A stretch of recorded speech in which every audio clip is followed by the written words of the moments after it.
সংগঠনগুলি বিশাল মিছিল, লম্বে এই রকম random arrest, communal provocative arrest, এই সমস্ত বাংলার মাটিতে বন্ধ করতে হবে। আরো দুর্বার ছাত্র আন্দোলন বাংলার মাটিতে তৈরি হবে যদি ইমিডিয়েট সমস্ত মিথ্যা মামলা প্রত্যাহার করা না হয়। আর শুভেন্দু অধিকারী কি তাহলে এখন আলাদা ফাংশন করছেন? তাহলে কি এখন কেন্দ্রের সরকার বলে দিচ্ছে যে মামলা প্রত্যাহার করো? উনি কি তাহলে অবাধ্য ছেলে হয়ে গেলেন নাকি? সেইটা ওনারা নিজেরা বুঝেন।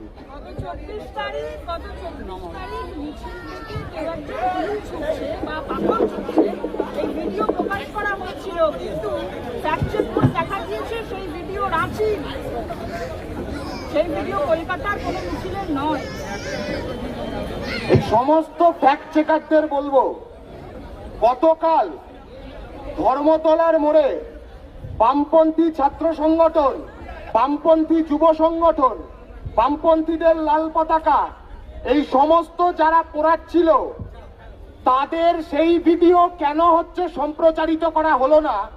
কোন ফ্যাক্ট চেকিং এ তারা সেই ভিডিও সম্প্রচার করলো না? তার উত্তরগুলো একটু দিয়ে দিতে। কিন্তু তাই বলে কি ভুল ভিডিও প্রচার করা যায়, সম্প্রচার করা বা সেটা সোশ্যাল মিডিয়ায় দেওয়া যায়? একটা পোস্টার দেখাচ্ছি, দেখিয়ে নেবেন। এটা আবার ফ্যাক্ট চেকিং এ আপনাদের চেক করে নেবেন, একটু চেক করে নেবেন। ভুল খবর, ভুল ভিডিও, ভুল তথ্য কারা সম্প্রচার করে থাকে আমরা বলছি না। News broadcasters and digital association 2 lakh টাকা পেনাল্টি দিয়েছিল একটা নিউজ চ্যানেলকে। কি প্রচার করত? False news about Muslim man and transgender persons. বুঝে নিন কারা কমিউনালি প্রভোকেটিভ অ্যারেস্ট বাংলার মাটিতে করে যাচ্ছে আর কারা সেই প্রচার করছে। এই যে দেখিয়ে দিলাম, ঠিক আছে? এটাও ফ্যাক্ট চেক করে নেবেন ভালো করে। আজকে সরকারিভাবে স্বীকার করা হয়েছে কেন্দ্রীয় সরকার যে দিল্লিতে আন্দোলনকারীদের উপরে ছড়া গুলি চালানো হয়েছিল, গুলি চালিয়েছিল, 50টা সেল ছোড়া হয়। আজকে কেন্দ্রীয় সরকার স্বীকার করেছে, বাধ্য হচ্ছে স্বীকার করতে। বুঝতে পারছে যে দেশের ছাত্র যুবরা যখন ঐক্যবদ্ধ হয়, দেশের ছাত্র যুবদের ডাকে যখন জনতা ঐক্যবদ্ধ হয়, তখন যে কোনো হুকুমতকেই মাথা নিচু করতে বাধ্য হতে হয়। আজকে এই মোদী শাহর হুকুমতকে মাথা নিচু করতে বাধ্য হতে হচ্ছে।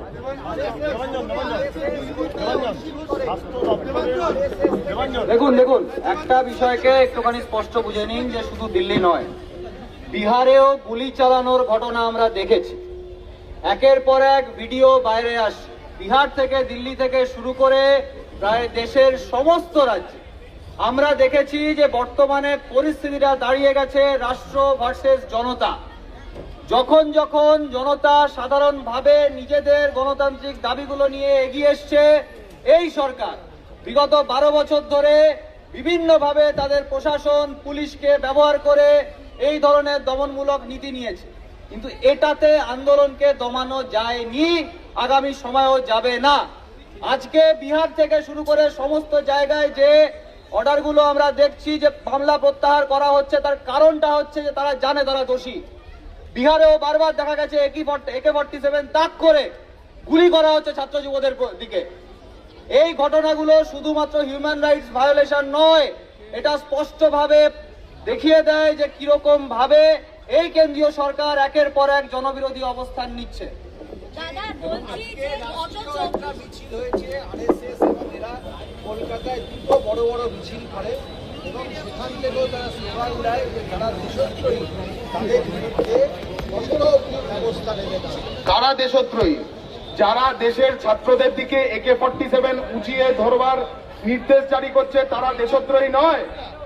যারা দেশের 22 জন নিট পরীক্ষার পরীক্ষার্থী আত্মহত্যা করতে বাধ্য হয়েছে, 22 জন পরীক্ষার্থীকে খুন করলো, তারা দেশদ্রোহী নয়?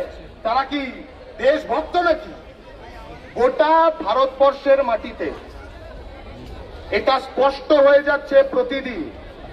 বিজেপি, RSS আমাদের দেশের মানুষের বিরুদ্ধে যুদ্ধ ঘোষণা করেছে। দেশের মানুষের বিরুদ্ধে যারা যুদ্ধ ঘোষণা করে তারা দেশদ্রোহী, তারা দেশ বিরোধী। আর দেশ বাঁচানোর লড়াই যারা লড়ে, ভগৎ সিং এর ছবি নিয়ে, বাবা সাহেব আম্বেদকরের স্লোগান নিয়ে, ক্ষুদিরাম বসু, প্রফুল্ল চাকি, প্রীতিলতা, কল্পনা, বীণা দাসদের প্রত্যয় নিয়ে দেশ বাঁচানোর লড়াই যারা লড়ে তারাই দেশভক্ত। সকাল থেকে স্বাস্থ্য দপ্তর আধিকারিকরা বিভিন্ন ব্লাড ব্যাংকে ঘুরছে, তাদের কাছে অভিযোগ যে আপনাদের রক্তদান হয় বিভিন্ন জায়গায়, রক্তদানের রক্ত ভিন রাজ্যে বাঁচা হয়।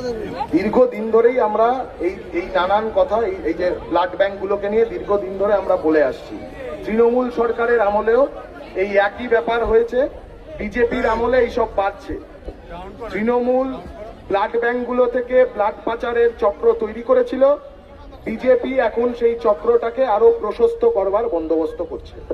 2021-এর কোনো কেসে সম্ভবত ঐশী ঘোষ অ্যারেস্ট হতে চলেছেন, দিল্লি পুলিশ তাকে অ্যারেস্ট করতে। আমি আগেই বলেছি, গোটা দেশ জুড়ে একের পর এক জায়গায় এই আন্দোলনের নেতৃত্বদেরকে, সাথীদেরকে, তাদেরকে অ্যারেস্ট করা হচ্ছে।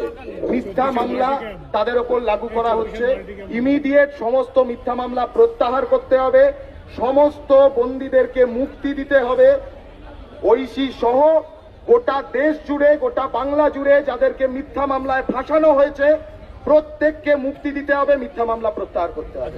দাদা বলছি যে দেশ বাঁচানোর লড়াই থেকে প্রধানমন্ত্রীকে নিয়ে কুরুচিকর মন্তব্য করা যায়। সবার প্রথম আবারও বলছি, এর আগেও বলেছি, মিছিল ছিল দেশ বাঁচানোর, আজকের মিছিল দেশ বাঁচানোর। যারা দেশকে ধ্বংস করতে চাইছে, যারা দেশের মানুষের বিরুদ্ধে যুদ্ধ ঘোষণা করেছে, তাদের বিরুদ্ধে স্লোগান মিছিল থেকে উঠবে। দাদা একটা সমাজমূলক কোশ্চেন, আপনাদের ঢিলছোড়া ঝুলোতে ড্রাগ নিচ্ছে, এই ড্রাগের জন্য আমার ইউটিউবার হিসেবে আমি অ্যাওয়ারনেস করি, কিন্তু কোথাও শুনছেন, আগে সরকারও করা হয়েছে, কেউ শোনেনি। এখন একটু দেখুন, আপনারা স্টুডেন্ট, আপনাদের সামনেই এখন কলেজ, এর থেকে যদি কৃষ্টি সংস্কৃতি নষ্ট হচ্ছে, নেশাগ্রস্ত হতে পারে। গোটা দেশ জুড়ে ড্রাগ বিরোধী আন্দোলন, নেশা বিরোধী আন্দোলন এই বাম ছাত্র সংগঠনগুলো করে। এই বাম ছাত্র সংগঠনগুলোর মধ্যে থেকে শহীদ হতে হয়েছে এই নেশা বিরোধী আন্দোলন করতে গিয়ে বিজেপি আরএসএস এর হাতেই। খবর নিয়ে নিন, রাজস্থানে অজিত সিং বেনিয়াল নেশা বিরোধী আন্দোলন করতে গেছিল, আরএসএস এর ড্রাগ পাচারকারী চক্র খুন করে দিয়েছিল। ঠিক আছে।